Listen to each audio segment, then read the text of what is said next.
Hey everyone, it's Robin, and I've decided to start two challenges. I decided that earlier this week, and what I want to do is 100 days of art journaling. So I also want to do videos. Perfect timing, let's do them both. First off, you need an art journal. So I gathered up what I had in the house and searched through every crack and crevice to find any art journals I might have. I have way more than I thought I did. First ones are my ones that I purchased. I have an Arteza art journal.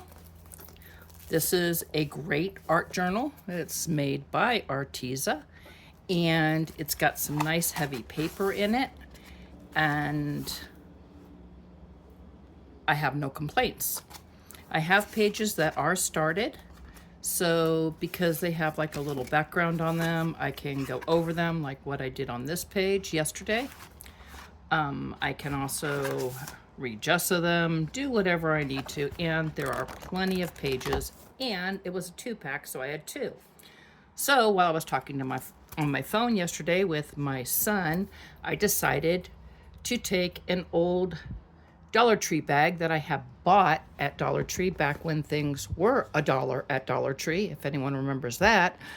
And I bought a pretty gift bag because I liked the paper and I thought it would be great to use in my art at some point, but I never used it. Oh, the other part of this challenge is to use up stuff that I have here. So I got the bag out and thought, oh, this would be cute to cover this Arteza art journal in. So I did. Super simple, just cut it out, glued it down, and boom, real pretty art journal, right? Right. But I had extra bag left. So what was I gonna do? I decided to put a heart or two on the other one, the little twin journal from Arteza. And instead of just one heart, I ended up using every piece of the leftover bag in putting on the hearts. The back's not done, so you can see what they originally look like when you get them. Has this really nice gray canvas.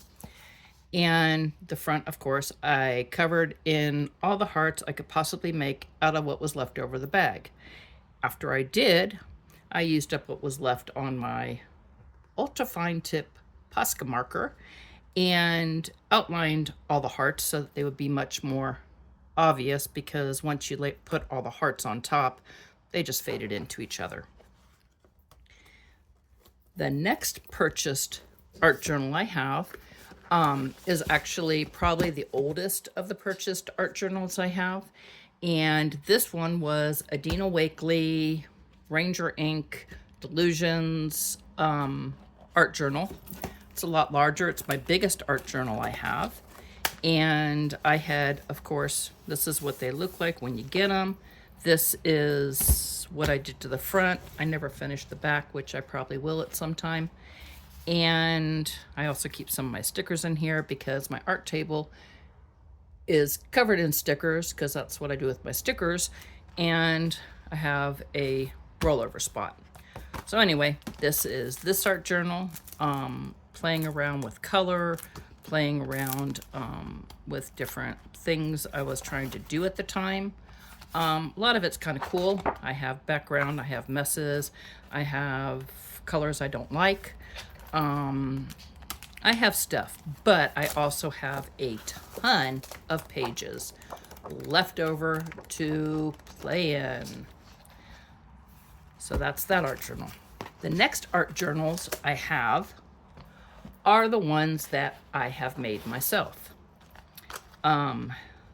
This art journal is canvas covered. I did some big canvases that I didn't really care for, so I cut them off of the wooden frame that the canvases come on after I painted it, and I made art journals out of that material.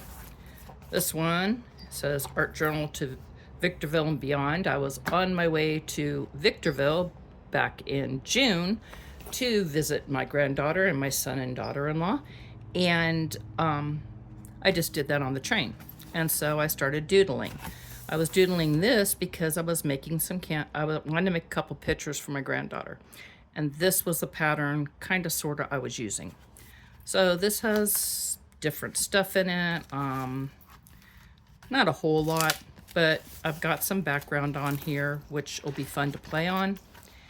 And a lot of pages left over. And this is paper that I picked. It's heavy Bristol paper. I like Bristol because it's super smooth. You could do a lot more with it.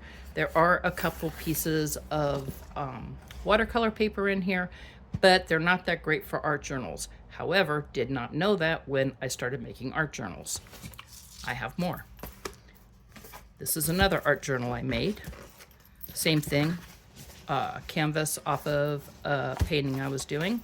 This one's got all Bristol in it, nice and smooth. I really like this. Made little ties for them out of artificial sinew, which I use for a lot of my book making, which I like. And you can see how I did the spine. Okay, this is my most used art journal, another one that, of course, was a painted canvas. And I've done all kinds of stuff in here, mainly flowers and geometrics, because again, I was working on this painting. I wanted to see how different layouts were going to look. Then I just did some random stuff. This, of course, is my favorite page because it has a crow on it, and I really like that. However, it doesn't have the wing, and I need to fill that in someday. And this is a couple pieces of my shop towels that I use for wiping stuff off. I was wiping off pearlescent acrylic ink, which I love. And so it has a nice, real pretty pearl essence shine to it. So that's another page to work on. Okay, as the stack grows, here's another one. This is kind of like the partner to the one I just showed you. It's another piece of that canvas. And again, this is sort of the drawing I was doing for my granddaughter's painting, and it turned out really good, by the way.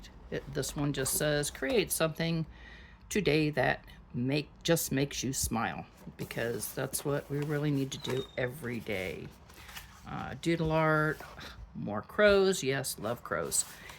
And you could tell when that was started back in 2023. So this is like 3.5 years old now. And still a bunch of pages left.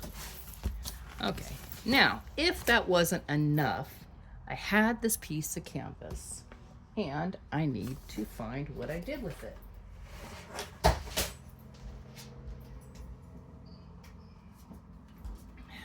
Sorry about that. Okay, had this beautiful piece of canvas that I was working on. However, once I got all this done, which I thought was so pretty, I didn't know what to do with it. And it didn't look good leaving it as a painting alone. So what I did was, of course, made another art journal out of it. This time using black mixed media paper. It's Strathmore mixed media. Oops, oh, that doesn't matter, it'll get covered up. And Strathmore Bristol paper. Again, super heavy, super smooth. Love it because you can pile on stuff, and you can do acrylic inks. They move really great. They're just amazing. So I have my books to start with. Tomorrow, we will go over all of the supplies needed. Have a great day and do something creative today that makes you smile.